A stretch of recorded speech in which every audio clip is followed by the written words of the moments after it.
This journey has been very challenging, excruciating. From the time we decided on our subject, getting a character or like a subject for the project. I think there were a lot of arguments in the group.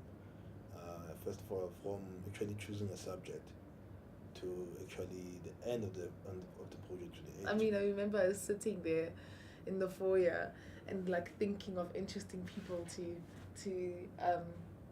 use as subject, and I mean the first that came to mind was like, oh my word, we should totally use Akino Motos. We also did actually think about Akin, and we did actually approach Akin also, but and then he broke our hearts and said no, because he's a filmmaker. He doesn't, he's not in front of the camera, he's behind the camera. Anyway, it was a blessing in disguise actually. Finally, we settled on Dr. Brett Piper, who's the head of school. Mr. Brett Piper. Professor Brett Piper. Dr. Brett Piper. And I'd now like to ask Dr. Brett Piper from the Wits School of the Arts to welcome you on behalf of Wits University. He is an old friend and a sharp creative mind. Thank you, Brett.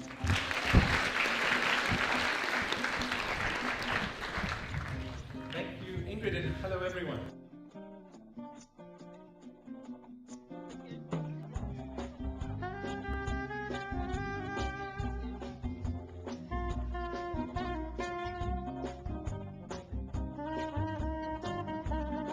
Okay, so if I'm asked who I am, I guess I describe myself as a South African cultural practitioner. I've moved between working outside academia, but also studying arts and culture. At the moment, I'm the head of the Wits School of Arts. In my previous job, I directed a festival. So I've always been moving between theory and practice in the field of the arts in South Africa. It was quite difficult to come up with a point of view because the group did not want to do it on his role as head of school. I just kind of thought that, okay, it would be interesting to just kind of get to know the guy better, like, because we don't know him. He's this new guy that nobody knows. I mean, if you ask half the people at WSOA who is the head of school, they're gonna look at you like, what the heck are you talking about? So I just thought it would be interesting to just get to know him better. But the group wanted a specific thing, to analyze about him or to get to know or something.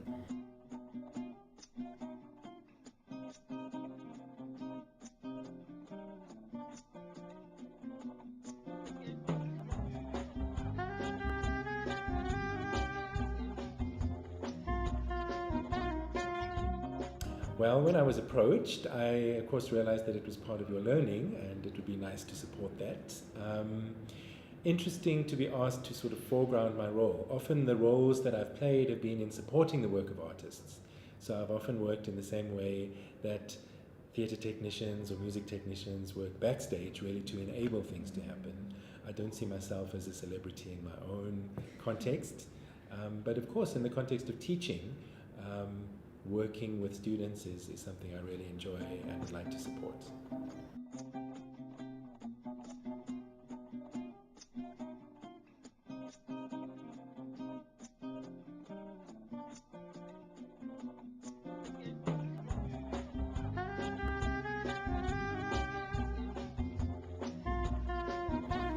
So I've had a long-term interest in broadening participation in the arts in our country. And in my previous job, when I was the director of the Klein Karoo National Arts Festival, I used to really try to keep my ear to the ground to hear where there were innovative and exciting and transformative initiatives in the country. And I heard about the Maboneng project a couple of years ago. Metsipiwa Ndwandwe, who started it in Cape Town actually, and we began a conversation about what it would be like to try and bring that sort of work into our festival space. And so it might seem like a very unlikely combination with something that started in townships in Gauteng and a largely Afrikaans-speaking arts festival in the Karoo. But the approach to putting art in township homes was certainly an idea that I felt could travel. So I invited Sipiwa to our festival. He saw things at our festival that he felt he could use in Maboneng's projects. So for example, aspects of our street theatre and community engagement programs traveled from Oudtshoorn to the Maboneng project when it happened in Khayelitsha. And so we've been in touch over several years. And it's an example of how in the arts, if you have a network of practitioners who are interested in similar kinds of work, you can support each other even if you don't necessarily work in the same place or serve the same audience.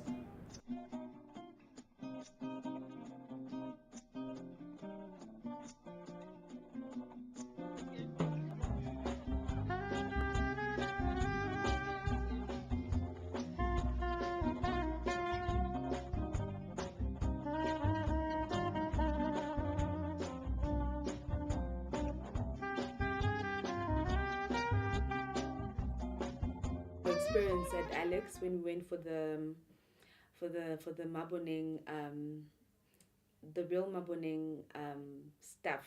It was really cool how art was taken out of the gallery and put into spaces, into people's houses, and we saw how art is alive through our subject, Mr. Brett Piper, and it was an eye opener of an experience. And if we had it our way, we could have even created a separate documentary on its own in relation to that subject. But yeah.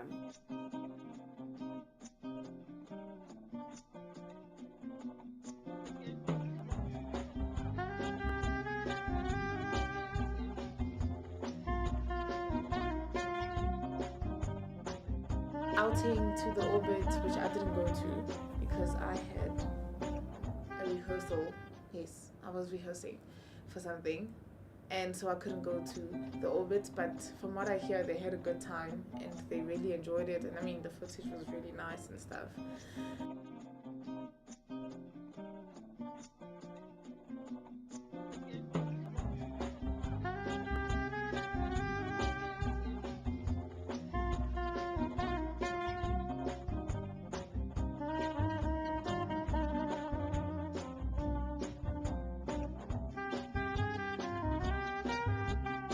Of things actually being involved with him and sort of involving him in our project, because treating him as a subject, we got an opportunity to actually go in certain places, which I think if it wasn't because of him, I wouldn't even have been there in the first place. For example,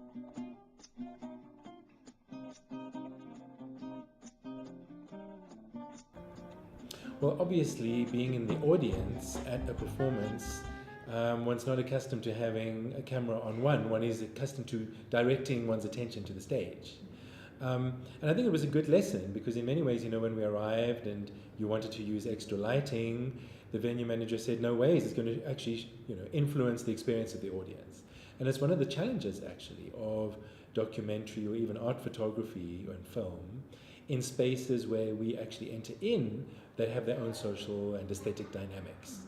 And it's quite an important lesson that I had to learn in terms of my own research. My own research with jazz appreciation communities means going into spaces where people are experiencing jazz and to try to understand and observe and document without directing attention away from where it should be is an interesting challenge that I'm hoping that you found instructive as part of the exercise. the whole project and the whole journey has been a good journey, and I've learned a lot actually, and I think I know there could have been improvements on it, but given that this is our first project, I think it's been good, and we have actually learned a lot, and then I think we can actually take something from this project and actually move forward with something, because I think all of us in the group and as a crew can actually say we've learned something from it. It was cool to work with. He was very understanding of our shortcomings, and he was willing to teach us, and he's a great man to have met. I mean, he's got a lot of experience in the art industry, and he's known, for all that he's done, and I'm quite excited that someone like him is heading up the school, because I feel like we're gonna, WSOA is gonna be somewhere in a few years' time. And I'm hoping that this documentary will be something that is worth watching, really, worth sharing with everyone else, and yeah, man.